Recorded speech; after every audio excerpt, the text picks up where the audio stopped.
देखो पीछे क्लास में हम लोग पढ़े थे बाबू, हम लोग पढ़ रहे थे संधि और उसमें हम लोग पढ़े थे स्वर संधि। कौन संधि? स्वर संधि। आज जो हम लोग को क्लास है उसका नाम है व्यंजन संधि। क्योंकि पीछे क्लास में हम लोग पढ़े थे कि संधि जो होता है 3 प्रकार के होता है। कितने प्रकार के? सबसे पहला स्वर संधि, दूसरा व्यंजन संधि, तीसरा संधि। पीछे क्लास में जो हम पढ़ाए थे वो पढ़ाए थे कि स्वर संधि किसे कहते हैं और उसका जो 500 प्रकार था उसको हम बताए थे। आज के हम लोग को जो क्लास में दूसरा संधि है जिसका नाम है व्यंजन संधि। कौन संधि? व्यंजन संधि। देखो व्यंजन संधि में जो है सीधा जिस प्रकार से कल हम लोग पढ़े थे कि स्वर संधि में सिर्फ और सिर्फ जो मेल होता है वो सिर्फ और सिर्फ स्वर्ण वर्ण का होता है। कौन वर्ण का? स्वर्ण वर्ण का। लेकिन यहाँ याद रखना कि व्यंजन संधि में दोनों रहता है, स्वर वर्ण भी रहता है और व्यंजन वर्ण भी रहता है। लेकिन हाँ एक चीज जरूर याद रखना कि या तो दोनों व्यंजन वर्ण रहेगा या तो फिर एगो स्वर रहेगा और दूसरा व्यंजन। मतलब दोनों स्वर कभी नहीं रहेगा, क्योंकि अगर दोनों स्वर रहता है तो फिर तो स्वर संधि में चल गया।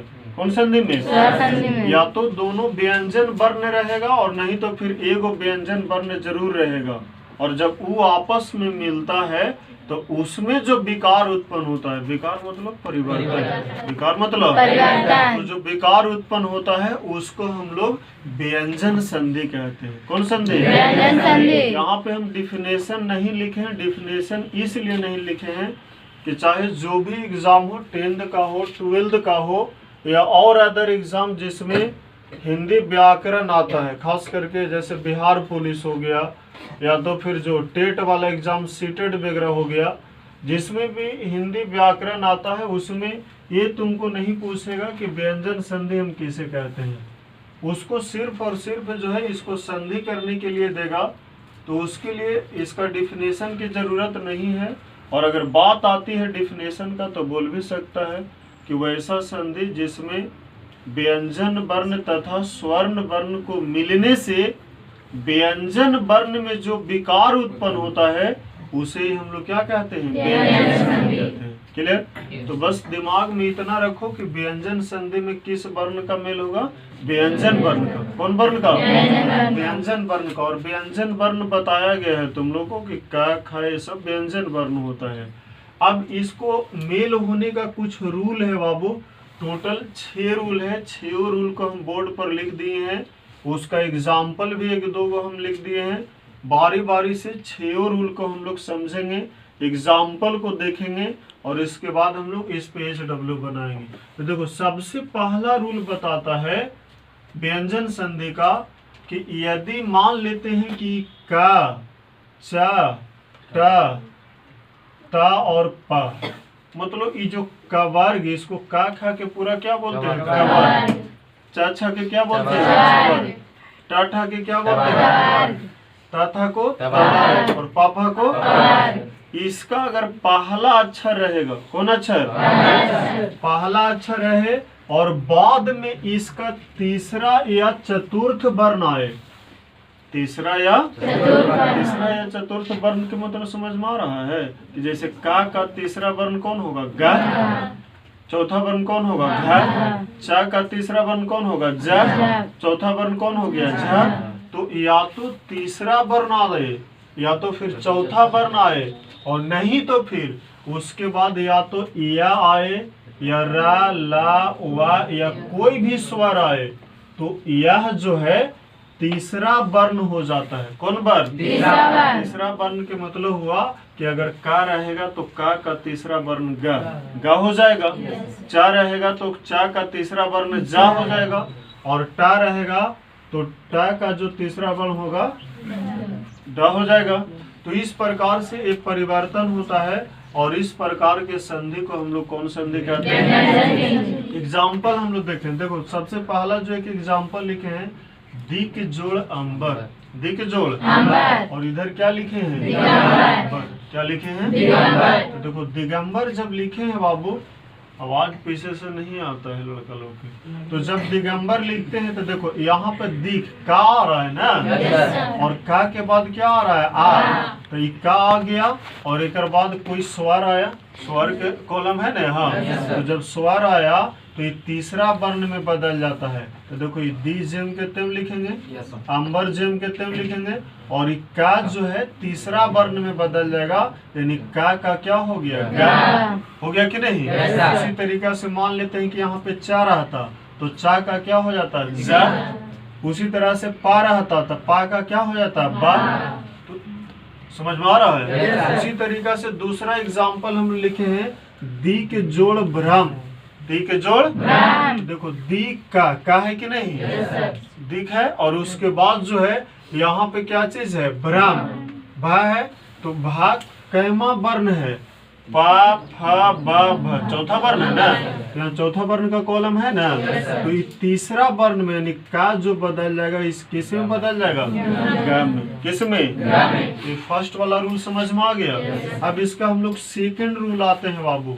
सेकंड रूल वही चीज है फर्स्ट वाला लेटर, कि यदि का चा टा ता पा के बाद कोई माँ रहे या ना रहे, माँ रहे या ना रहे, तो यह जो है अपने से पंचम वर्ण में परिवर्तित हो जाता है। पंचम वर्ण के मतलब हुआ कि का पंचम वर्ण माँ हो गया, ता का पंचम वर्ण ना हो गया। तो देखो जैसे इसका एग्जाम्पल है कि जगत जोड़ नाथ, जगत जोड़ तो देखो जगत ता है नहीं वाला, और नाथ है तो ना आ रहा है कि नहीं। तो ये ता जो है पंचम, तो जग जिम के तेम लिखा गया है, नाथ जिम के तेम लिखा गया है। इता अपने से पांचवा वर्ण में क्या हो गया, बदल गया। फिर उसके बाद दूसरा एग्जाम्पल है उत जोड़ नति, क्या हो गया, देखो रियलिटी में हम लोग रट के आ जाते हैं कि उत जोड़ नति उन्नति, लेकिन पते नहीं चलता है कि कैसे ही ता था से क्या हो गया, ना हो गया। तो यही रूल से कि अगर ता के बाद माँ रहेगा या ना रहेगा तो यह हमेशा अपने से पांचवा वर्ण में बदल जाता है। तो ता था तो ता का क्या हो गया, ना। तो ये दूसरा रूल था। क्या रूल था। अब हम लोग आते हैं बाबू व्यंजन संधि का तीसरा रूल। व्यंजन संधि का टोटल 6 गो रूल याद रखना है। तो देखो इसमें क्या बताया गया है कि यदि मा या ना के बाद, मा या ना के बाद कोई भी व्यंजन आए, कोई भी क्या है व्यंजन आए, तो वह अनुस्वर में बदल जाता है। कौन स्वर में, अनुस्वर में। ये अनुस्वर में बदल गया कि नहीं। तो देखो यहाँ पे अहम माँ आ रहा है ना, और उसके बाद कार, तो कार में का व्यंजन है, का क्या है, तो किस में बदल गया, अनुस्वर में। उसी तरह से पान जोड़ चन, पान जोड़ तो देखो तो ना आ रहा है ना, तो ना के बाद कोई क्या आ रहा है, व्यंजन, तो किस में बदल गया, अनुस्वर में, और अनुस्वर में बदल करके पंचम हो गया। क्या हो गया, पंचम हो गया। यहाँ तक ये 3 रूल कंप्लीट हो गया। अब हम लोग आते हैं रूल नंबर 4 में, और थोड़ा सा आगे। अब देखो रूल नंबर जब 4 की अगर बात करते हैं बाबू, तो रूल नंबर 4 में इधर आ जाओ मुझे। तो रूल नंबर 4 बताता है कि यदि ता के बाद, किसके बाद, ता के बाद कोई स्वर आए, ता के बाद कोई स्वर आए, या ये जो सब वर्ण लिखा हुआ है ये सब में से कोई भी आए बाबू, तो ता के स्थान पर क्या हो जाता है, दा हो जाता है। क्या हो जाता है, जैसे एग्जाम्पल में बताया गया कि जगत जोड़ आनंद, जगत जोड़ ता आ रहा है, और ता के बाद क्या आ रहा है, स्वर आ रहा है, तो आ स्वर है ना, तो स्वर आ रहा है, तो किस में बदलेगा, दा में। तो देखो जग जिम कहते हो, नंद जैसे वैसे ही लिख दिए, इता किस में चेंज हो गया, दा में। यहाँ एक पाई था तो यहाँ भी एक पाई दे दिए, पूरा बन गया जगदानंद। क्या बन गया, उसी तरीका से दूसरा यहाँ पे हम लास्ट में एक एग्जाम्पल लिखे हैं, उत जोड़ घाटन, उत जोड़। तो देखो तो यहाँ पे ता आ रहा है और इधर क्या आ रहा है, घ। यहाँ पे घ है ना, तो ये किस में बदलेगा, दा में। किस में बदलेगा, ऊ जैसे वैसा ही लिख दिए।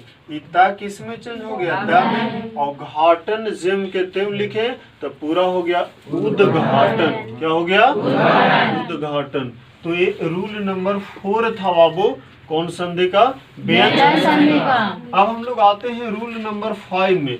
देखो रूल नंबर 5 क्या बताता है, ये दोनों को थोड़ा सुन बारीकी से समझना है कि यदि त या दा के बाद या तो चा आए या तो तलाबी सा आए, तो चा एवं तलाबी सा के स्थान पर, मतलब ई जो है सिर्फ ता और दा के बाद अगर ई आएगा तो चाय हो जाएगा, लेकिन अगर उसके बाद तलाबी सा आएगा तो ता और दा के बाद चा होगा, के बदले चा होगा, लेकिन तलाबी सा के स्थान पर क्या हो जाएगा, घा नहीं छा हो जाएगा। ये छा है, सब घा लिख लिया है, छा हो जाएगा। क्या हो जाएगा, छा हो जाएगा। देखो कैसे से, इता ऊत जोड़ चारण, ऊत जोड़ चारण। देखो तो यहाँ पे बाबू क्या हम बताएं कि या तो ता आए या दा आए, तो ये किस में बदल जाता है, चा में। किस में, चा में। तो देखो तो यहाँ पे उस जम के तुम ता जो है किस में बदल गया, चा में। और चारण जिम के तुम तो पूरा क्या हो गया, चारण। ऊत जोड़ चारण क्या हो गया, चारण। उसी तरह से इसको ऊत जोड़ शिष्ट। तो देखो तो अभी हम क्या बताएं कि ई जो है किस में चेंज हो जाएगा, चा में। लेकिन जब तलाबी सा बाद में रहेगा तो ये जो तलाबी सा है वो किस में चेंज हो जाएगा, छा में। चेंज हो गया कि नहीं। तो ये रूल नंबर कितना था, 5 था। क्या था, और सबसे लास्ट जो व्यंजन संधि का रूल है बाबू, वो बताता है कि यदि ता या दा के बाद ला रहे तो यह ला में ही बदलता है, लेकिन अगर ना रहे तो ना जो है अनुनासिक में बदल जाता है। जैसे देखो ऊत जोड़ लास, ता है ना, तो यहाँ ता किस में चेंज हो गया, ला में। लेकिन यहाँ पे जो है ना के बाद जब ला रहेगा बाबू तो ये अनुनासिक में चेंज हो जाता है। किस में, अनुनासिक में। तो इसका तो ला होवे करेगा, लेकिन इसके साथ ही साथ जो है अनुनासिक भी होगा। तो उसी तरीका से यहाँ पे बताया गया कि ऊत जोड़ लास क्या हो गया, लास। क्या हो गया, लास। महान जोड़ लाभ, महान लाभ। समझ में आ गया। तो ये व्यंजन संधि का जो है टोटल 6 रूल था, और इस 6 रूल को हम लोग पढ़े। अगले क्लास में जो है हम लोग पढ़ेंगे बाबू विसर्ग संधि। कौन संधि, और उसके बाद संधि क्या हो जाएगा, कंप्लीट हो जाएगा। समझ में आया। चलो 23 लिखो।